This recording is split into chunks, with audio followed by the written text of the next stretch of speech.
Imagine, you're just on your way to deliver a mysterious parcel across the post-apocalyptic desert, grooving to your retro tunes, when all of a sudden, Chandler Bing shoots you and leaves you for dead. Ain't that a kick in the head? Fortunately, this turn of events catapults you into one of the most fun and dynamic open worlds in all of gaming, with a happy-go-lucky southern accented robot to show you the way. Well, smiley day there. Ashton, how you doing? No, not that one. Fallout New Vegas really feels like a D&D campaign, throwing you into a world that you have to discover, where your actions impact the world around you, and cause people to treat you differently. There's plenty to learn, not to mention imitate, but as always, I think it's worth pulling out some distinct lessons.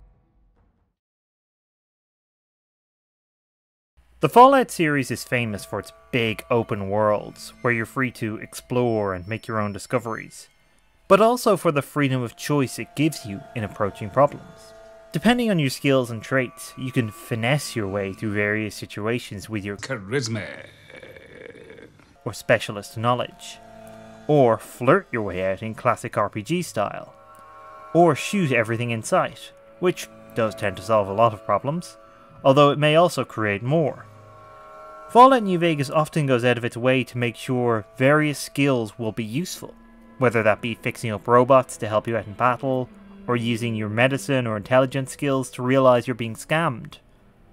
At the very end of the game, spoilers obviously, in a Fallout tradition, if you've maxed out the speech skill, you can talk your way out of the final battle by making an argument on behalf of whichever faction you've chosen.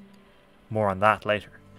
This is all classic TTRPG stuff, of course, but where I think it's particularly instructive is in the various routes it gives you towards accomplishing objectives. As an example, at some point in the game you need to get into the Strip, which is carefully guarded by robots. You can try to shoot your way in, but this won't exactly endear you to the other security robots in there. You can pay for entry, but it's really expensive. By poking around, you can find someone who'll sell you a forged passport for significantly less.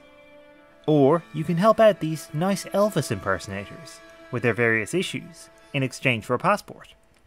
Or you can just try and find another way in, maybe even bypass the gate entirely. There's lots of possibilities, with various risks and rewards, and you may never find some of them. New Vegas is like a TTRPG in that it generates stories of how you, and you specifically, accomplish something, which may be totally different to how someone else did. And the existence of all of these routes is instructive, of course. One of the most dangerous things in D&D for the DM is the locked door between the players and their objective. They could try to pick it, but what if they keep failing? Likewise for battering it down. That can either become boring for lack of consequences, or disastrous if the consequences close off the route entirely. What if they don't have knock or similar spells ready? Unless you plan for other ways in, you run the risk of leaving the party at a dead end. But if you have alternatives available to hint at, then the world feels more dynamic. Like if you push at something, you might stumble upon a cool discovery. And that's exactly how you want your players to think and feel about it. Of course, New Vegas is still a video game, and so it runs into the limits that all computer games have. If the designers didn't think of an approach, it's very possible that you won't be able to take it. I ran headfirst into this on my first playthrough. I was doing a quest in the NCR base where you have to root out a Caesar's Legion spy. Now, for some reason, I had a decent reputation with the Legion at this point. So the spy just straight up revealed himself to me, not like that, when I was asking for information and said, "Hey, wanna help me plant a bomb?" So naturally, I thought I'd go straight back to the quest giver and say, "This lad's the spy, he just told me, you're welcome." But the game didn't give me that option. Not only that, but by being given responsibility for the bomb, I'd borked the quest line on the NCR side, because now that lad couldn't be caught in the act. I'm sure there's an argument that my way wouldn't have worked, that I didn't have any actual evidence pointing to the guilty guy, but it felt disappointing. Like a stark reminder that I didn't have as much freedom as the game was making me think. Essentially, There were two ways to approach that quest line, and I'd wandered from one path over to the other, completely by accident, and found there was no way back. Of course, in a D&D game, that wouldn't have been a problem. My plan would likely have worked, although I'm sure the DM would have thrown some other complication in. Maybe I'd be given the personal responsibility for taking the bomber in, or defusing the bomb he'd secretly already planted, or something. My point is this: don't let your players feel like I felt in that moment. If their plans don't work, it should be because they're not thought through enough, or the circumstances aren't quite right, or they don't quite manage to pull them off. Anything other than the DM just refusing to let them go down that road. The ever-helpful Matt Colville has a really good video on railroading and player agency, which I definitely recommend, as a supplement to all of this. In my last video, in talking about reputation, I mentioned that I would talk about factions next, so here you are. Don't say I never do anything for you. I think factions are an important part of any game with even the slightest political dimension.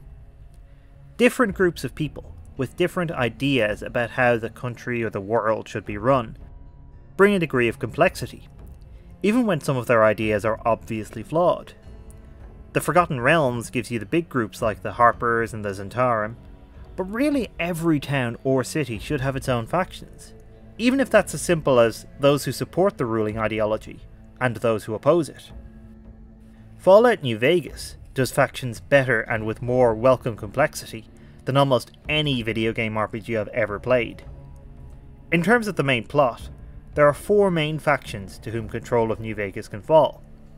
You've got your confused Californian soldiers trying to stretch their state lines a bit, fascist cosplayers taking their inspiration from Imperial Rome a bit too literally, Odo from Deep Space Nine as a capitalist computer running a robot police state, and you, if you decide, screw all of these people. All of the factions have their strengths and weaknesses. They all have distinct ideological standpoints. They all promise different things to New Vegas, and perhaps most importantly, various NPCs in the world have very different takes on what each faction represents, and which would be best. These takes differ significantly in kind, though. The NCR has been the dominant presence in the area for years, so most people have opinions on them. But Caesar's Legion are mostly known by rumour and innuendo, and very few people know anything substantial about Mr. House. It's important to bear in mind what NPCs might reasonably know about a faction, what experience they might have with that faction, and what biases they have as a result. Everyone should have their own perspective, and none of those perspectives should be absolutely objective. It's important that the players always have to make up their own minds. The decisions of which factions to aid are up to them, and so are the responsibilities that come with those decisions. One of the most interesting things about New Vegas' faction system is the screw all of these people option that I've mentioned. This is partly just a failsafe, so that if you annoy all of the factions you can still finish the game. But it's also a really interesting perspective. The idea that you can go it alone and be an important power player in your own right. This can be a dangerous thing to introduce into a campaign setting, and it depends very much on your players and how invested you think they're likely to be in the political side of the game. But giving them control of a part of the world or a bunch of followers really opens up whole new worlds of storytelling. As well as that, there's something cathartic about trying to break free of a flawed system or cycle of power, and set something up that you think will work better.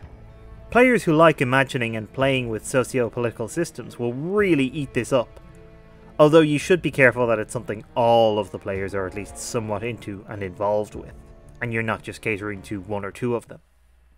Of course, as well as the big factions fighting over New Vegas, there are a bunch of smaller factions too. The Boomers, the Great Khans, the Followers of the Apocalypse, perennial favourites of the Brotherhood of Steel, and this is where things get really interesting. Each of those factions also has their own very specific outlook, drawn from their history, their membership, and their place in New Vegas. And finishing the game requires either interacting with, or explicitly choosing to ignore many of them. It means being exposed to all kinds of different viewpoints and practices, and in many cases trying to persuade the people of that faction to your way of thinking. It's always worth remembering that factions aren't just big continent-spanning powers, or even holders of any substantial political power. The local temple or church is a faction in its own right, with its own perspective and priorities, and they will have their own distinct view of the PCs based on this. Any kind of coherent community is its own faction. Think of how New Vegas gives you separate reputations with various towns within the game, which is a huge improvement on Fallout 3's more straightforward black and white morality system. And any kind of larger civic community, a city or large town, will have a whole bunch of separate communities within it, which may or may not interact directly. New Vegas, the place, is a good example here, because it is both a city and the surrounding wilderness, and the factions at home in the city, the kings for instance, have a very different character to, say, the Great Khans who live in a canyon. Getting power over New Vegas means forming a coalition, by force or consensus, between these very disparate groups. It's a great lesson in how political power operates, by creating a wider group identity to which all of these people can belong. And the big factions have their own way of doing that. The NCR tries to build a broad democratic coalition, the Legion subsumes smaller tribal identities and makes them part of the greater whole, Mr. House allows identity and autonomy to some extent, provided he is acknowledged as the overall authority.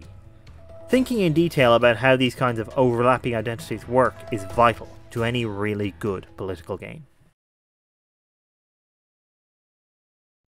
Fallout New Vegas takes on many genre influences. 60s Vegas, various sci-fi films of the 50s and 60s, post-apocalyptic dystopia, but at its heart, it's a western. You start off in a small town that's being harassed by bandits.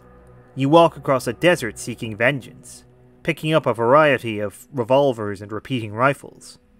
Big Iron plays incessantly on the radio. One of the DLCs even features a key character named after a prominent figure in the Civil War, even though that was centuries before the events of the game, and is only fuzzily remembered. In short, the spirit of a western pervades the whole thing, not least in the sense of an individual struggling to carve out a place in an uncaring wilderness, at the frontier of civilization. It's not that sci-fi westerns, or westerns in different settings, are anything new, but New Vegas draws on these genre trappings as part of the story that it's trying to tell. Now I concentrate on D&D in these videos, only because it's the most popular TTRPG, and the one that I've played most. But a lot of the advice I give can be turned to other RPGs as well. And on a similar note, most RPG systems are flexible enough to allow you to import other genre elements. Just because you're playing a fantasy game doesn't mean you're limited to what you might think of as classic fantasy elements. You can have fantasy pirates, fantasy politics, fantasy adventure, fantasy romance, fantasy farce, the list goes on. For that matter, you can draw from high fantasy, dark fantasy, fairy tale, mythology, urban fantasy, any number of places within that broad genre alone. This is quite relevant at the time of recording, with the recent release of the new Spelljammer resources for 5th edition, which blend fantasy, spacefaring, and cosmic horror all together. Genre elements work by broad appeal and recognition, and you can import them as and when you desire, based on how you want your game to feel, or just what you think is cool. There is a caveat to all of this though. Simply put, don't go overboard. RPG systems are flexible, as I've said, some more than others, but they always have bounds and things they're best suited to. I know some prominent D&D actual plays have had great success with magic school settings, but if what you're interested in is high school drama as opposed to combat and exploration, there's probably better systems for you. Identify the genre expectations of your game, which will probably be quite broad, and try to stick within them, even if that's just fight monsters, get treasure. Admittedly, that example probably no longer describes D&D as it exists today at most tables, but it's an indication of what RPG expectations might look like. As long as you have the things that your players and the system expect, then you're free to mess around as much as you like. Importing elements from different genres can have a great impact on the tone and overall feel of your game, and deploying them judiciously can be very memorable indeed. New Vegas may be in the title of the game, but it takes a surprisingly long time to get to the city itself.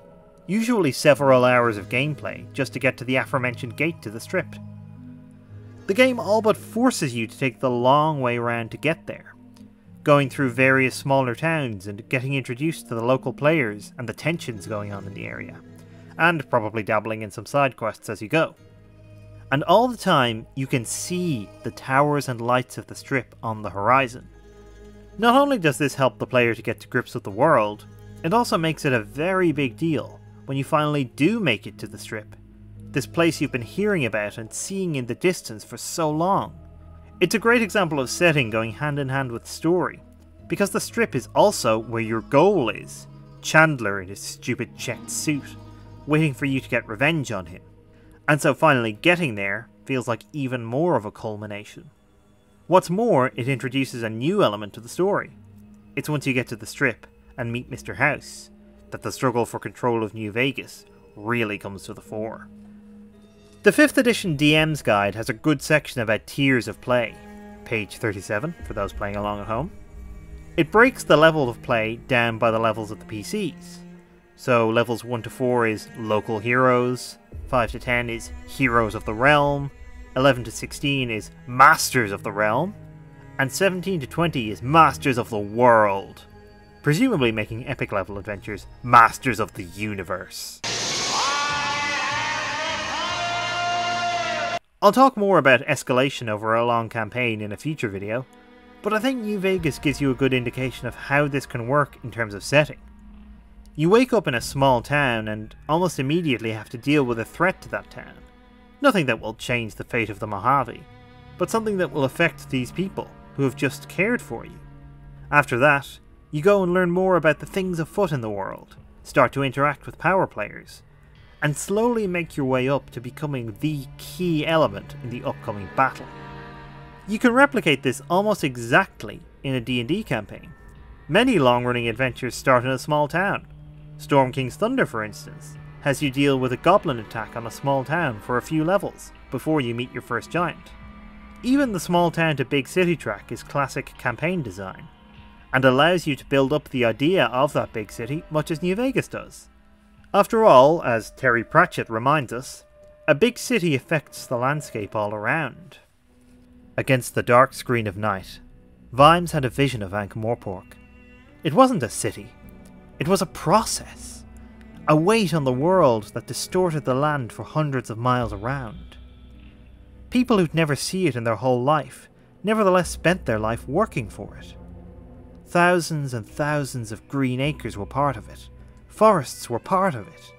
It drew in and consumed, and gave back the dung from its pens and the soot from its chimneys, and steel and saucepans, and all the tools by which its food was made, and also clothes, and fashions, and ideas, and interesting vices, songs, and knowledge, and something which, if looked at in the right light, was called civilization.